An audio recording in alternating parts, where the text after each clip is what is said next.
Bonjour, bienvenue dans le podcast Danse avec le chaos. Je suis Doc La Luna. L'Inde, mon pays d'origine, m'a appris à danser avec le chaos, à faire des obstacles de la vie, des opportunités pour grandir. Après une carrière de médecin classique, je décide de quitter la blouse blanche. Je ne me retrouve plus dans les codes de notre société patriarcale, post-colonialiste. Les sujets qui me passionnent, se réapproprier les sagesses de son corps, de ses sens, de ses cycles, écouter les messages de son âme, incarner sa mission de vie et sa puissance, contribuer à partir d'un espace de guérison et d'alignement, être au service de la vie, déployer sa vision intégrative, incarner sa spiritualité dans ce monde. Ce sont des sujets que j'explore au quotidien avec les femmes de mon école, la Tribe Empowering School. Ce podcast pour moi, c'est un rendez-vous avec mon âme et avec toutes les âmes qui souhaiteront partager un espace de reconnexion, de célébration, malgré nos doutes et les temps incertains que nous traversons. Je vous propose de transformer le chaos qui fait peur en chaos créateur. Namasté.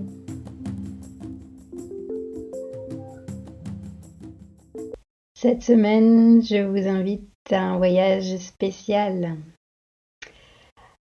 On va tenter de répondre à cette question, c'est quoi être spirituel? Et cette question va nous amener à aller à la rencontre de l'ego, et en particulier le fameux ego spirituel. Attention, il faut être prêt, prête pour aller visiter cette part de nous qu'on a tendance à fuir, à cacher sous le tapis, ou à le voir surtout chez les autres, mais pas chez soi. Alors, est-ce que vous vous sentez prête? Pourquoi ce sujet aujourd'hui? Dans mon dernier livre, Devenir sa propre médecine, je partage entre autres mon coming out spirituel, ou mes coming out spirituels.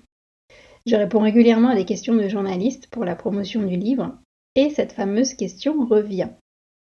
C'est quoi être spirituel? Comment répondre à cette question en 1 minute chrono? C'est pas simple. Moi-même, je me sens pas mal dans mon ego ces temps-ci.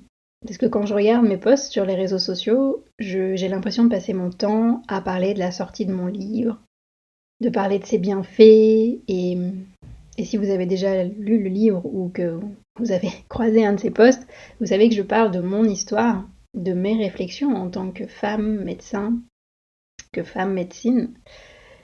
Et j'ai peur de saouler, j'ai peur de saturer les personnes. En même temps, je me sens nourrie par l'élan d'une maman fière de son nouveau-né qui a envie de le montrer au monde entier. Donc voilà, je suis coincée entre ces deux postures et j'apprends à accueillir cet ego qui me permet de communiquer au service de quelque chose de plus grand. Et je profite aussi de cet espace plus expansif, que ce soit via ma newsletter ou là à travers cet épisode, pour nous choisir de prendre le temps, de dilater le temps, de passer en mode sensoriel. Je vous invite à vous déposer dans votre corps, quoi que vous fassiez, que vous soyez installé tranquillement en mode méditation ou que vous soyez en train de faire vos courses ou peu importe. Revenez régulièrement à votre respiration. Écoutez mes réflexions et regardez comment ça vibre pour vous et comment vous dessinez votre posture, comment vous allez à la rencontre de votre ego spirituel, comment la spiritualité s'incarne à travers vous. Et comme toujours, ce que je vous partage, ce n'est que mon ressenti et j'ai vraiment envie d'inviter chacun, chacune à les connecter à sa boussole. Accueillons aussi cette temporalité organique plus respectueuse des humains. Donc, c'est quoi être spirituel? Spontanément, ce qui me vient, c'est d'abord les « ce n'est pas ». C'est grâce à un post de Aurore Widmer que j'ai lu il y a quelques jours que ça m'a fait tilt et que j'ai eu envie de jouer à ce jeu de la spiritualité. Pour moi, ce n'est pas. D'autant plus que ça fait à peu près 15 ans que je baigne dans ces espaces dits spirituels Et oui, comme partout, nous nous trimballons avec notre ego. Et donc voici ma liste des ce n'est pas. Et moi j'aimerais vraiment connaître la vôtre. Donc, pour moi, ce n'est pas avoir un niveau de conscience plus élevé que les autres. C'est pas question d'une course, il n'y a pas un objectif ou un graal à atteindre. On va pas être les premiers à y arriver et d'autres qui vont suivre. Parce que là, observez comment on est en train de créer, plus ou moins consciemment, une pyramide, une classification, et derrière, une forme de système d'oppression. On va commencer à juger ceux qui ont réussi, qui ont un niveau supérieur, contrairement à ceux qui ont un niveau inférieur. Moi, j'aime pas du tout utiliser ce terme de niveau en termes de conscience et de spiritualité. Je parle plus d'état de conscience, plus ou moins dilaté. Mais le niveau, oui, ça me parle pas. Deuxièmement, ce n'est pas croire que nous avons atteint le but et que tout est acquis et qu'on peut reposer sur nos lauriers. Ou au contraire que si on n'arrive pas à quelque chose, c'est qu'on a mal fait quelque chose et que c'est de notre faute. Là encore, il y a une attitude culpabilisante ou de grand gourou qui sait tout, et moi ça me parle pas. Troisièmement, ce n'est pas vouloir sauver l'autre. Là aussi, dans le milieu de la santé, du bien-être, de la spiritualité, beaucoup d'entre nous portons ce schéma du sauveur, de la sauveuse, et c'est important, je pense, d'en avoir conscience. Encore une fois, pas pour nous auto-flageller, mais pour observer les moments où on pourrait être dans cette posture, de vouloir sauver l'autre. Parce qu'en fait, et la prochaine, c'est dans la continuité, ce n'est pas dire à l'autre ce qui est bien ou mal pour lui, ce qu'il doit faire ou ne pas faire, ce qu'il doit ressentir ou pas. Parce qu'en fait, chacun a ses propres clés à l'intérieur de soi. Ce n'est pas imposer sa vérité à l'autre. Là aussi, j'observe dans beaucoup d'espaces de spiritualité, d'écologie, que on est engagé dans des causes, qu'on a envie tous de prendre soin de la planète, mais on le fait d'une manière différente les uns des autres. Et il pourrait y avoir cette tendance à vouloir imposer sa manière de voir les choses, de faire les choses aux autres. Ensuite, ce n'est pas s'oublier, se sacrifier pour le collectif et se mettre de côté. Là encore, on pourrait être traité d'égoïste en fait si on pense à soi. Mais je pense que on a besoin d'aller explorer pleinement son individualité pour le mettre au service du grand tout, bien sûr, mais pas de se couper de son individualité pour tout de suite donner au grand tout. Alors pour moi, ce n'est pas non plus être 24 heures sur 24 dans l'amour inconditionnel, même si c'est un état inné qui est en nous. C'est normal de passer par des flux, des moments où c'est spontané, c'est évident, et d'autres moments où on en a marre de l'autre, on en a marre de peut-être soi-même, et c'est ok en fait. Ce n'est pas juger quelqu'un qui a un comportement différent d'une autre. Ça c'est aussi pas évident, mais c'est une réalité en fait, d'observer comment est-ce que quand quelqu'un fait différemment de soi, je peux adopter une posture d'observateur, d'observatrice, et d'être vigilant à ne pas juger l'autre, parce qu'encore une fois, chacune a ses moyens, chacune voit à partir de sa fenêtre, de son histoire, de ses croyances. Donc, ça demande un sacré chemin de temporisation, j'ai envie de dire, de prise de recul. Et enfin, la dernière chose, moi, qui me venait dans les ce n'est pas rester coincé dans les sphères spirituelles, subtiles, symboliques, invisibles, on va dire, et énergétiques, en se coupant de la matière, et notamment de ces émotions inconfortables. Moi, j'ai envie de dire, notre âme a décidé de s'incarner sur Terre, dans cette 3D, pour vivre des expériences, pour vivre toutes les expériences, parfois les transformer de l'ombre à la lumière, y mettre de l'amour, mettre des limites aussi, savoir dire oui, savoir dire non. Et en fait, si on se coupe de cette part-là de la matière, on s'empêche soi-même de vivre pleinement notre vie.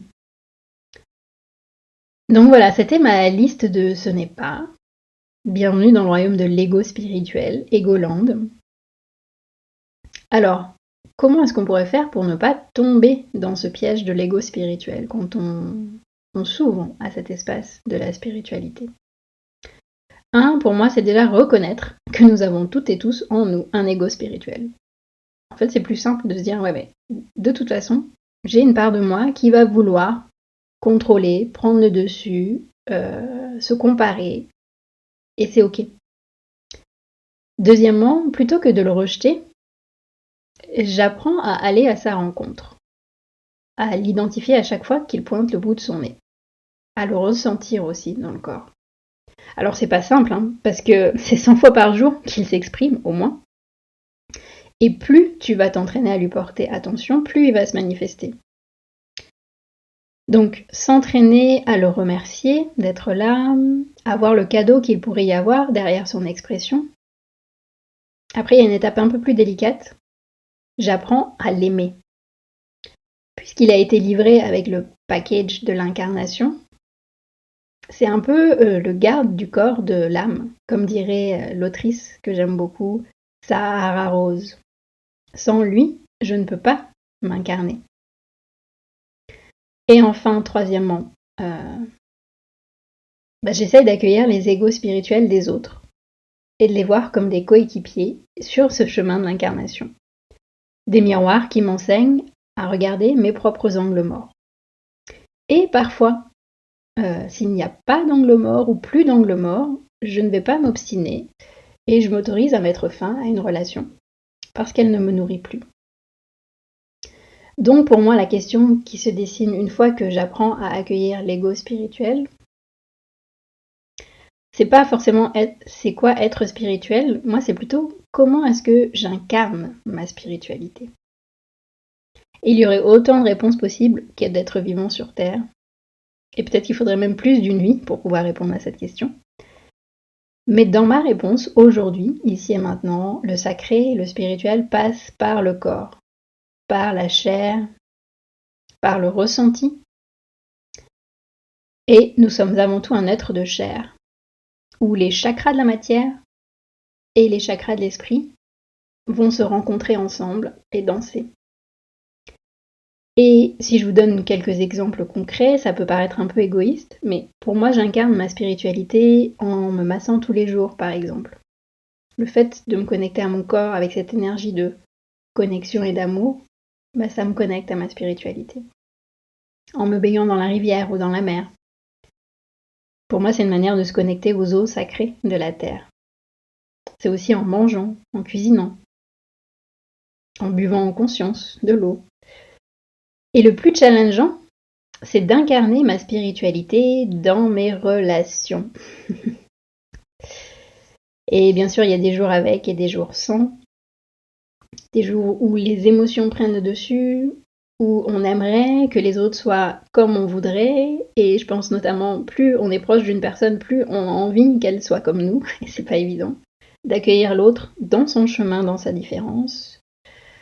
Il y a des jours où les pensées automatiques prennent le dessus, en plus des émotions comme la peur, la colère, la tristesse. Mais c'est ok, je me rappelle humblement que je suis une être humaine et que toutes ces énergies me traversent.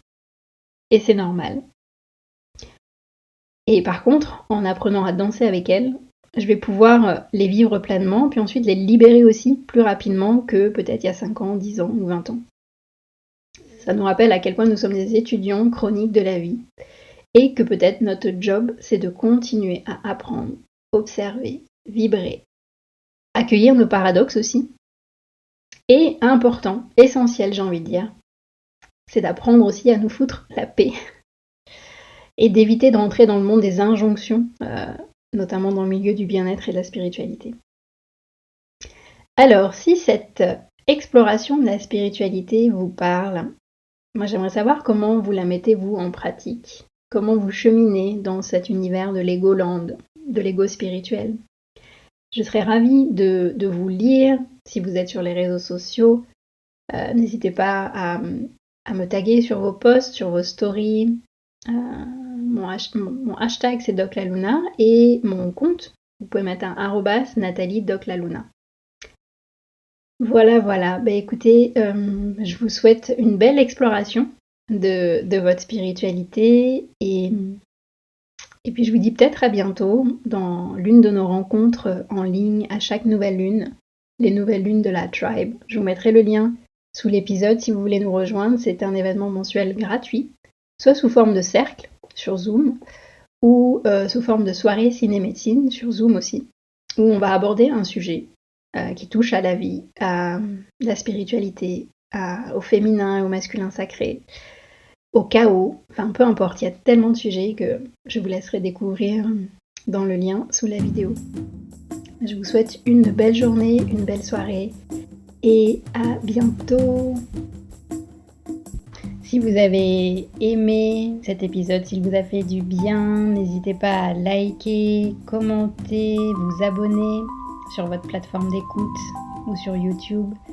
Et n'hésitez pas à partager aussi. Peut-être que vous avez des personnes autour de vous à qui ça fera du bien. C'est grâce à vous que j'espère ce podcast pourra toucher toutes les personnes qui ont envie d'œuvrer dans ce nouveau monde qui va naître du chaos. Merci.